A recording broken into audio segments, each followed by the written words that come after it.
Tertekan, Anggi jatuh sakit usai diceraikan, Fahmi tegas tolak rujuk, terlanjur kecewa. Baru-baru ini terungkap kondisi Anggi kini usai ditemukan dan diceraikan Fahmi. Hal tersebut dibongkar oleh Fahmi dalam YouTube Kang Deddy Mulyadi yang dilansir pada Sabtu 15 Juli 2023. Dalam momen tersebut awalnya, Kang Deddy menanyakan keberadaan Anggi saat ini. Dijelaskan oleh Fahmi bahwa Anggi saat ini tidak berada di rumahnya karena banyak yang mencarinya. Tak hanya itu, Fahmi juga mengungkapkan bahwa saat ini Anggi tengah jatuh sakit hingga mengalami depresi tertekan usai kasus ini. Meski telah disakiti dan dibuat kecewa, namun Fahmi masih kasihan dengan keadaan Anggi yang saat ini.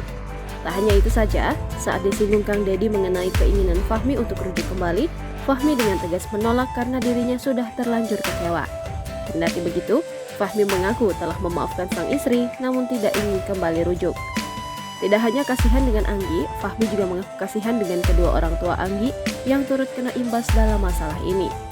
Lebih lanjut, tak memungkiri Fahmi mengaku hingga saat ini dirinya masih menyayangi Anggi. Sebagaimana diketahui, Anggi Anggraini, pengantin yang hilang tanpa jejak sehari setelah menikah, pamit COD ayam geprek akhirnya ditemukan. Namun tak disangka, Anggi Anggraini pergi meninggalkan Fahmi demi menemui mantan pacarnya Adria Manlase. Jangan lupa subscribe, share, komen, dan like ya.